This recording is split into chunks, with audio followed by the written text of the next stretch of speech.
pranoj, por ma shpëto mamin. Atë natë, shiut ju bë shoqëri një erë furishme që përplaste degët e zhveshura të pemëve pas dritares, si të donte ta paralajmëronte anën për rrugën pa kthim ku po hynte. Pasi shpresa u largua duke lënë pas erën e lagështirës dhe jehonën e atij premtimit të frikshëm, shtëpia u zhyt në një heshtje mbytëse. Ana mbeti vetëm në mes të dhomës.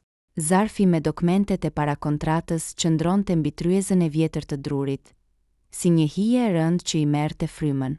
Ajo u afrua me hapa të ngadalt, e ulur mbi karrige dhe mbështeti kokën mbi duart që ende i dridheshin. Lotët i rridhnin pa zhurmë, duke u përshkuar mbi faqet e saj të ftohta. Gjithë jeta i kaloi para syve si një film me metrazh të shkurtër. Fëmijëria e saj e hershme, kur jati e merrte mbi supe dhe i premtonte se do ta bënte arkitekte që të ndërtonte shtëpinë më të bukur në botë. Dita e zezë kur lajmi i aksidentit të tij ndali çdo ëndër në gjysmë.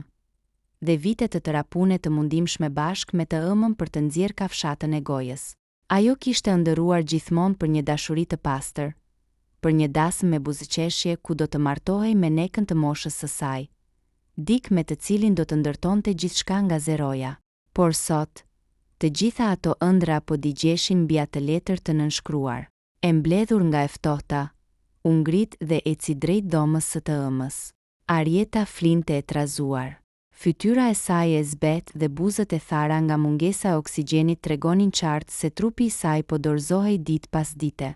Teksa dëgjonte rrahjet e dobëta e të çrregullta të zemrës së nënës, çdo dyshim apo pengesë që kishte në mendje u zhduk brenda sekondës. Nuk ka rëndësi se çfarë do të bëhet me mua, pëshpëriti Ana me vete, duke i rregulluar batanien të ëmës dhe duke i puthur lehtë ballin e nxehtë nga temperatura. Edhe nëse kjo do të thotë të shkatërroj rinin time, ti do të jetosh. Kjo është e vetmja gjë që ka rëndësi. Agimi i ditës së nesërme erdhi i gri dhe i ftohtë, por para se dielli të linte plotësisht, diçka e pabesueshme ndodhi.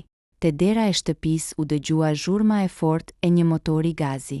Një makinë e zezë luksoze, e përcjell nga një ambulancë private me logon e një klinike të njohur ndërkombëtare, u parkua në oborrin e mbushur me baltë. Nga makina nuk doli zoti Agim, por një burr me kostum të errët, aparencë zyrtare dhe me një dosje në dorë. Ishte avokati i tij personal. Zonjë Ushana, pyeti ai me një zë të prerë por profesional. Jam këtu në emër të zotit Agim. Zotëria i ka përmbushur të gjitha detyrimet e tij të pjesës së parë të marrëveshjes. Ekipi mjekësor brenda ambulancës është këtu për të transportuar nënën tuaj direkt në spitalin e Stambollit. Operacioni është paguar i gjithi, përfshirë edhe rehabilitimin. Ana mbeti e ngrirë. Ajo pa mjekët që hynë me nxitim në shtëpi me një barel moderne, duke përgatitur Arietën me shumë kujdes për transportin. Çdo gjë po ndodhte aq shpejt, saqë duket si një ëndër e çuditshme. Nëna e saj u ngrit me kujdes. Para se ta futnin në ambulancë, Arieta e kapën dorën e Anës me sa fuqi i kish mbetur, me sy të mbushur me lotë pyetje. Ana bi, ku po më çojnë? Nga erdhën të gjitha këto para? Çfarë ke bërë? Ana gëlltiti lotët, shtrëngoi dhëmbët dhe i dhuroi buzëqeshjen më të ngrohtë por më të reme të jetës së saj. Asgjë mos u shqetëso, nën. Zoti na ndihmoi. Një fondacion bamirësie mori përsipër çdo gjë. Ti thjesht shko, shërohu dhe kthehu tek unë. Unë do të vi së shpejti. Teksa drita e kuqe e ambulancës u largua nga rruga e dëmtuar e fshatit, Ana mbeti vetëm në obor me avokatin. Burri me kostum izoloi një çelës të zi dhe një zarf tjetër. Makina po ju pret, zonjush. Agim kërkon që të zhvendoseni sot në vilën e tij në Tiranë. Dasma do të organizohet pas 3 ditësh. Nga ky moment, jeta juaj e vjetër ka përfunduar. Ana hodhi një vështrim të fundit nga shtëpia e saj e fëmijërisë, mori valixhen e vogël të vjetër që kishte bërë gati mbrëm dhe eci drejt makinës së zezë, pa e ditur se po hynte në gojën e ujkut, apo në një sekret që do t'i trondiste themelet e çdo gjëje që besonte. Udhëtimi drejt Tiranës i resemblește një kalimi drejt një bote tjetër, por pa asnjë grimc gëzimi. Ura e hollë që lidhte të kaluarën e saj të varfër me këtë të ardhmet të panjohur po digjej, pas çdo kilometri që përshkonte makina e zezë luksoze. Kur mbërritën te vila e agimit, një godinë gjigante, e rrethuar me mure të larta guri dhe kamera sigurie në periferi të kryeqytetit, Ana si shkoi një dridhje deri në palc. Çdo gjë aty brenda thoshte pasuri e pafundme, por gjithashtu transmetonte një ftohtësi që të ngrinte gjakun. Ditët e përgatitjes për dasmën kaluan si në përmjegull. Stilistë të njohur, parukier dhe grimer hynin e dilnin nga vila me urdhër të rrept për ta kthyer Anën në nuse perfekt.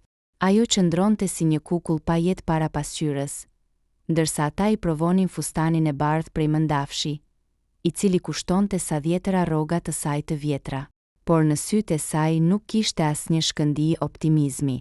I vetmi ngushëllim që i mbante frymën gjallë ishin mesazhet e shkurtra të avokatit, i cili i konfirmonte se nëna e saj kishte mbërritur në Stamboll dhe po përgatitej për ndërhyrjen kirurgjikale. Dita e dasmës erdhi shpejt, e shoqëruar nga një mbytje kolektive që i rëndonte mbi krah haror. Lokali ku organizohej ceremonia ishte nga më të shtrenjtit në vend. Luledje, drita vezulluese, muzikë live e përzgjedhur me kujdes dhe qindra të ftuar nga elita e biznesit dhe politikës lokale. Por, prapa atij luksi verbues, fshihej një atmosferë e mbushur me helm. Teksa Ana ecte drejt altarit me hap të pasigurt, vështrimet e të ftuarve i shponin trupin si shigjeta. Pëshpërimat dhe buzëqeshjet e tyre mospërfillëse dëgjoheshin qartë edhe mbi melodinë e violinës. Shohni sa bukur e ka luajtur kartën vajza e fshatit, po martohet me një plak që i ka këmbët në varr vetëm për milionat e tij. Mirë e ëma çfarë vajze ka rritur, ushit e një 70 vjeçar pa asnjë turp. Sa do të rezistoj me të? Sa të marrë trashëgiminë e parë dhe do t'ja mbath. Çdo fjalë i peshonte Anës si një goditje e fortë. Ajo shtrëngonte buqetën me trëndafila të bardhë derisa me zinjtë e duarve ju zbardhen, duke u përpjekur të mos shpërthente në lot para të gjithë atyre njerëzve që nuk e dinin sakrificën e saj të vërtetë. Dhe pastaj, pranë saj u shfaq e Agim. Ai ishte një burr i gjatë, trup drejt për moshën e tij, me flok krejtësisht të thinjura dhe një vështrim të thellë e të lexueshëm. Mbante një kostum të zi, mjaft elegant, por fytyra e tij ishte si prej mermeri, pa asnjë shprehje emocionale. Gjatë gjithë ceremonisë, ai nuk i buzëqeshi Anës as edhe një herë të vetme. Kur kapën duart për të vënë unazat, dora e tij ishte e ftohtë si akull. Ai nuk i pëshpëriti asnjë fjalë ngushëlluese, nuk e pyeti se si ndihej dhe nuk bëri asnjë përpjekje për ta mbrojtur nga fyerjet e të ftuarve që e rrethonin. Për Anën, kjo heshtje e tij ishte edhe më e dhimbshme se përbuzja e të tjerëve. Ajo ndjente se po martohej me një hije, me një njeri që e shihte atë si thjesht një objekt në një marrëveshje tregtare. Pasi mbaruan minutat e gjata të urimeve hipokrite dhe gotave të shampanjës që trokisnin pa ndalur, mbrëmja erdhi në fund. Të ftuarit u shpërndan, duke lënë pas mbetjet e një feste ku nuk kishte pasur asnjë pikë dashurie. Makina e çoi çiftin e ri përsëri te vila e ftohtë guri.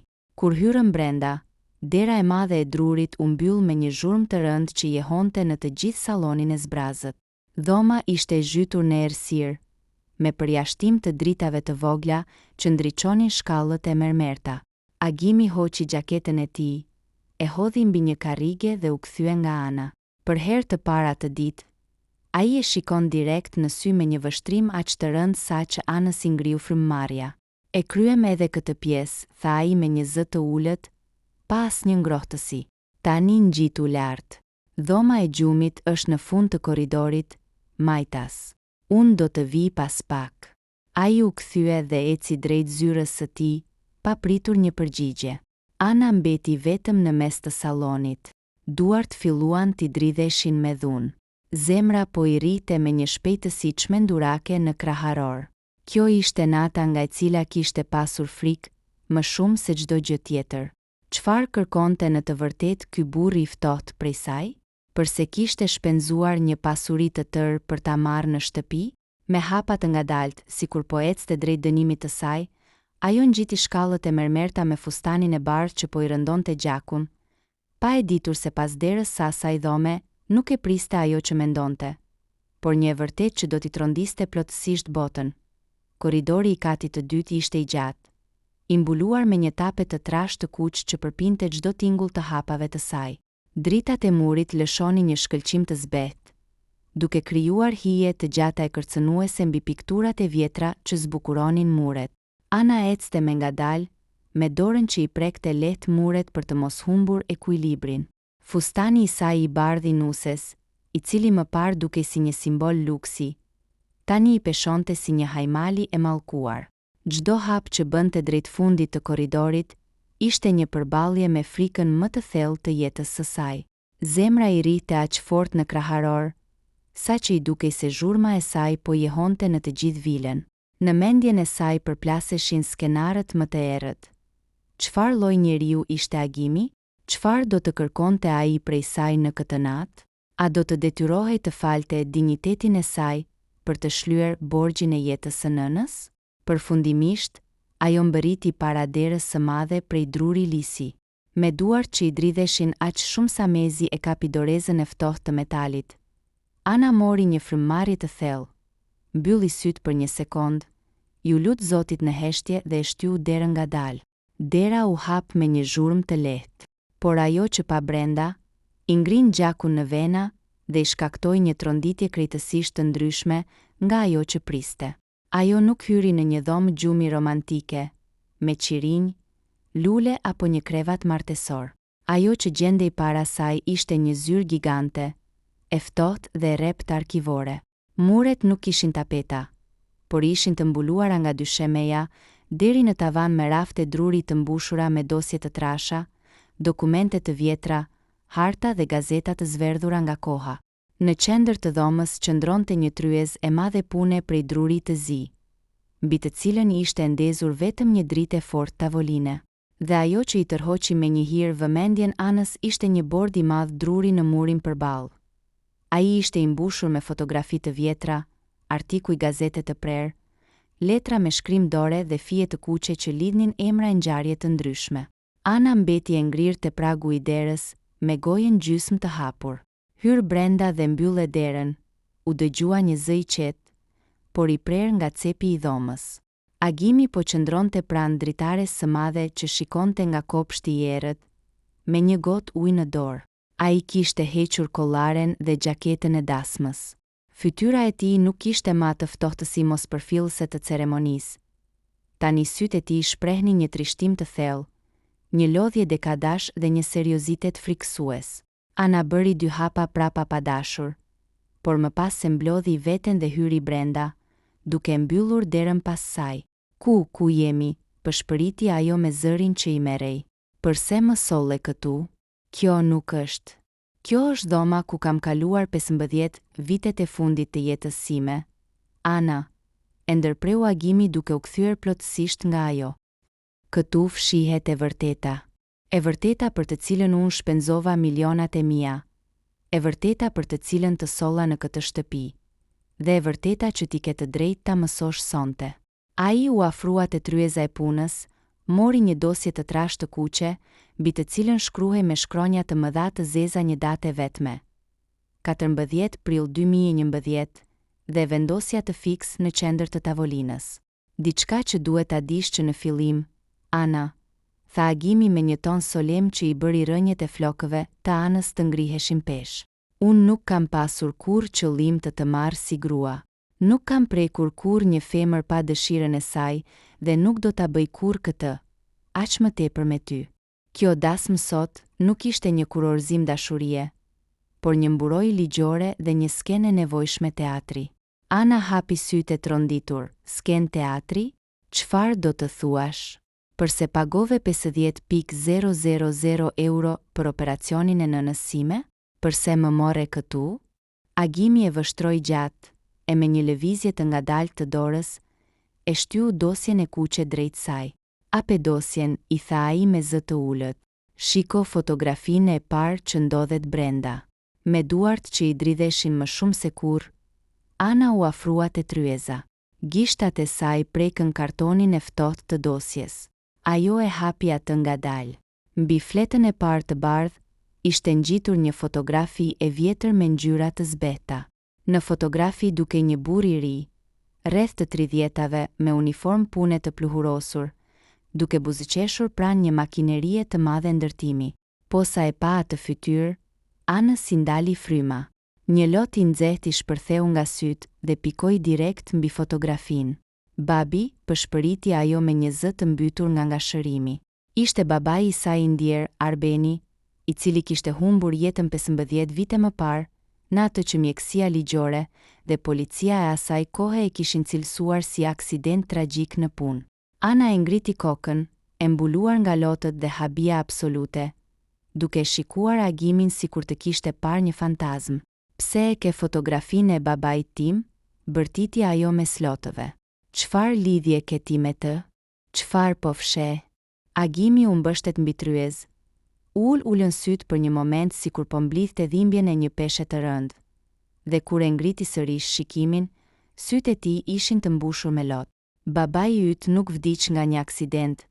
Ana, tha Agimi me zërin që i dridhej për herë të parë. Dhe personi që ai shpëtoi atë ditë duke dhënë jetën e tij isha unë. Agimi tundi kokën ngadalë, ndërsa sytë e tij mbusheshin me lot. Ai e ftoi Anën të mekej në karrigen përballë dhe filloi të tregonte historinë që e kishte mbajtur të fshehur prej 15 vitesh. Atë ditë të zezë në prill të vitit 2011, unë isha investitori kryesor i asaj fabrike.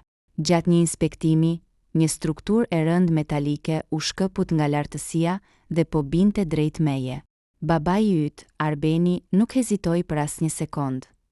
Ai më shtyu mua më njan duke më shpëtuar jetën, por vetë mbeti në rënoja. Ai dha frymën e fundit në krahët e mi. Fjalët e tij të fundit ishin: "Më ruaj vajzën dhe gruan." Agimi fshiu një lot dhe vazhdoi me një zë më të ulët. Ajo që ndodhi më pas ishte edhe më epist. Pronarët e tjerë të kompanisë dhe ortakët e mi të atëhershëm e inskenuan ngjarjen si gabim njerëzor të babait tot. Vetëm që kompania e sigurimeve të mos paguante asnjë dëmshpërblim për familjen tuaj. Unë u përpoqa të denoncoja të vërtetën, por ata ishin shumë të fuqishëm. Më kërcënuan, më nxorën nga biznesi dhe mua më u desh të largohesha nga Shqipëria për të mbrojtur kokën time. Kalova 15 vite duke punuar jashtë vendit, duke krijuar një pasuri të re, por me një qëllim të vetëm: të kthehesha dhe të shlyeja borxhin e jetës te familja e Arbenit. Ana dëgjonte e tronditur me gojën e hapur. Të gjitha kopëzat e puzleit po bashkoheshin. Kur u ktheva më në fund në Shqipëri, vazhdoi Agimi, mësova se nëna jote ishte rënduar nga sëmundja dhe se njerëzit e ish ortakut tim, që sot është një politikan i fuqishëm, ende ju mbanin në vëzhgim që ju të mos hapnit kur çështjen e vdekjes së Arbenit. Po t'ju jepja para hapur ose te dera e shtëpisë, ata do ta kuptonin menjëherë lidhjen me mua dhe do t'ju rrezikonin jetën. Prandaj shpika historinë e martesës. Ishte e vetmja mënyrë që unë t'ju kaloja ligjërisht 50.000 eurot për operacionin e nënës pa ngjallur dyshime. Dhe më e rëndësishmja, duke të bërë bashkëshorten time në letër, të gjitha pronat dhe pasuria ime automatikisht kalojnë në emrin tënd sipas ligjit. Sot unë të kam bërë trashëgimtare të vetme. Nëse mua më ndodh diçka, ti dhe nëna jote jeni të mbrojtura financiarisht për gjithë jetën. Gjithë pesha e gjykimit, poshtërimit të fshatit dhe frikës që Ana kishte mbajtur mbi supe gjatë ditëve të fundit u shpërb brenda një sekorde. Ajo nuk po qëndronte para një plaku të ligë apo shfrytëzuesi, por para e ngjyllit mbrojtës që babai i saj kishte lënë pas. Ana u ngrit nga karrigja, u afrua te Agimi dhe e përqafoi me të gjitha fuqitë e saj, duke shpërthyer në lot mirënjohjeje. Për herë të parë pas 15 vitesh, Agimi ndjeu se një pjesë e fajit dhe peshës që i rëndonte mbi ndërgjegje u largua. Lajmet e mira nuk vonuan. Të nesërmen në mëngjes, mjekët nga klinika e Stambollit telefonuan. Operacioni i kardiokirurgjisë i Arjetës kishte dalë me sukses të plot. Nëna e saj ishte jashtë rrezikut për jetën dhe shumë shpejt do të kthehej në adhe plotësisht e shëruar. Pas kësaj nate, jeta e Anës ndryshoi rrënjësisht. E vërteta u vendos në vend. Me ndihmën e avokatëve të agimit dhe dokumenteve të ruajtura në atë zyrë, çështja e babait të saj u rihap në gjykatë, duke pastruar emrin e tij dhe duke dënuar përgjegjësit e vërtetë. Statusi i ri. Martesa e tyre formale mbeti në letër për pak kohë derisa gjërat u stabilizuan ligjërisht, por agimi e trajtoi Anën jo si bashkëshorte, por si bien e tij të dytë. Misioni i ri. Ana nuk kthye më kurrë në rrobaqepsi. Me fondet që agimi i vendosi në dispozicion, ajo ndërtoi një fondacion bamirësie në emër të babait të saj, Fondacioni Arbeni, për t'u ardhur në ndihmë vajzave të reja në nevojë dhe familjeve të varfra që nuk përballonin dot shpenzimet mjekësore. Nga një vajzë e gjykuar dhe e poshtëruar nga të gjithë si nusja që u vendos në shitje përpara, Ana u kthye në një simbol shprese dhe force, duke provuar se pas çdo sakrifice të madhe familjare, fshihet ndonjëherë dora e padukshme e Zotit dhe e drejtësisë.